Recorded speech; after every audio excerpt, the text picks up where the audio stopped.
Namaste, the rope of love that made Krishna scared. Or did it? Let's see. We are going back in time to the land of Vrindavan, where Krishna's father, Nanda Maharaj, had 9 lakh cows. 100 of the Padma Gandha breed were fed flavored grass grown with milk. 8 of those were specially cared for, and their milk was given to Krishna, churned into butter and then ghee. So Mother Yashoda wondered why a little boy stole butter from the other homes when I offered him the best. Even the neighboring ladies complained of Krishna stealing butter. Maybe because the butter was churned by the housemaids. Today, I will churn the butter for my darling Kana. It was the day of Deepavali, and the housemates had not yet come. Vrindavan was just waking up. There was music in the air. The sun was just peeping in. The birds chirped. There were beautiful sounds of the peacocks and the cows mooing. The atmosphere was blissful and serene. Mother Yashoda started to churn the butter for her Kana, humming to herself his beautiful pastimes. The sound of her bangles and earrings were the accompaniment to the beautiful songs she sang of her wonderful boy. Now the darling of Vrindavan and Mother Yashoda awoke. He crawled to his mother and hugging her said, "I'm hungry, mother." Taking her darling son onto her lap, she started to feed him lovingly. Suddenly, she saw the milk on the stove started to boil over. She immediately put Krishna down and ran to attend to the overflowing milk. Krishna was angry now. How can she leave me like this? Now see what I shall do. Picking up a stone, he threw it hard at the pot hanging from the ceiling. Oh, the pot broke and the soft, creamy butter started to flow all over on the floor. Krishna was excited as he scooped half full of delicious butter and ate. He collected some butter and went off to enjoy it alone. The monkeys soon joined in, squeaking in glee, as Krishna fed them the soft, cool butter. Performing acrobatics and enthralling Krishna, the monkeys had a nice time. It was party time. Mother Yashoda returned after attending to the milk, and seeing the mess on the floor, she understood it was the work of her little boy.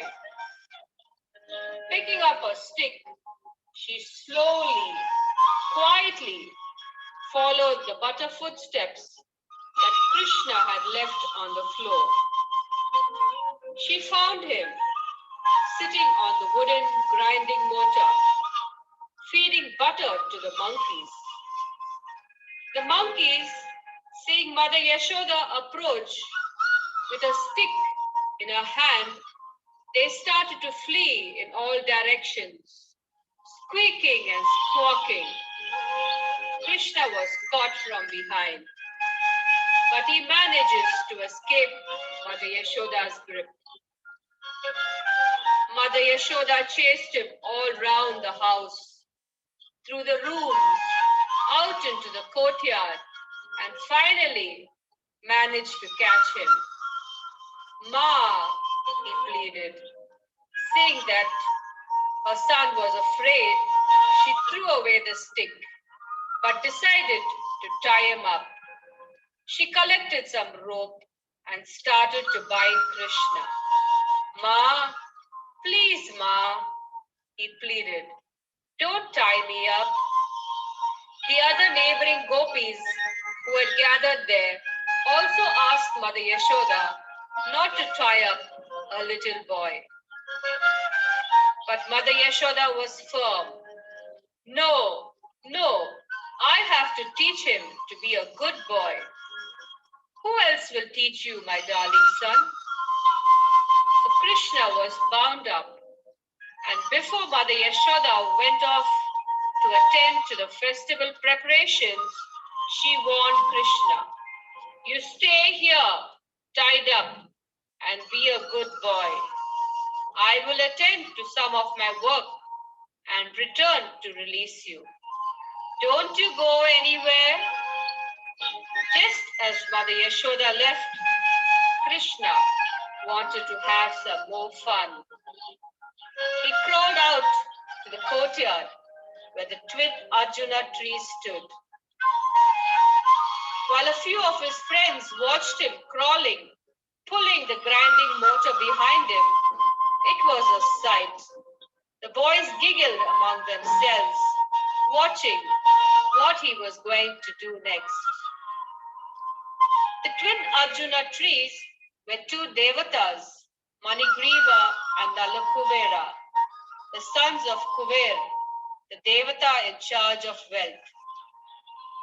One day, when the two of them were drunk and behaving in an uncivilized manner, Narada, the great sage, arrived there, and they did not notice him. So he cursed them to become trees in the courtyard of Nanda Maharaj, and when Krishna would come, he would deliver them. The time rolled by. The two trees stood patiently, waiting for Krishna to come and release them. Now Krishna crawled between the two trees, and the grinding motor was stuck. He pulled and pulled and pulled. Bang! The two gigantic ancient trees fell down, and there appeared Manigriva and Nalakuvera, glowing, wearing jeweled necklaces and crowns. They bowed down and offered prayers.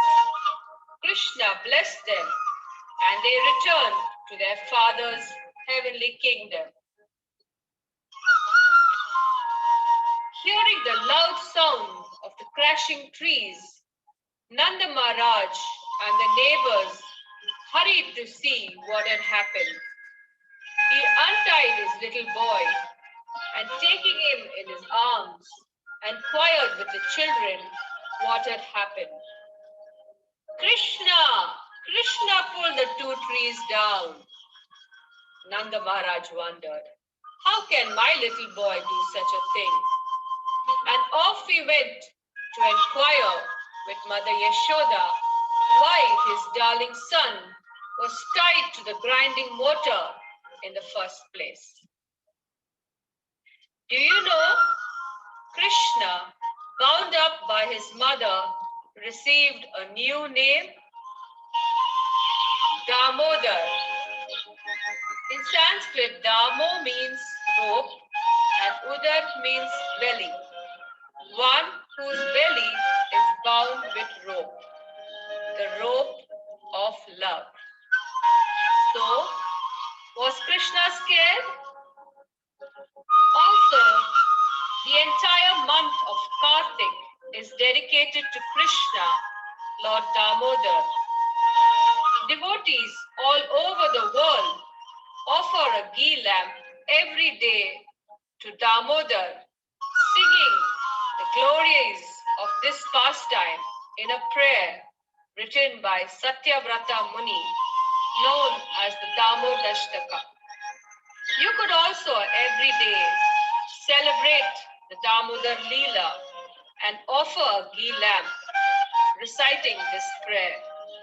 And especially when you light your sparklers and eat those lovely sweets on the day of Deepavali, think of Lord Damodar and offer him many more ghee lamps along with your family and friends. Thank you.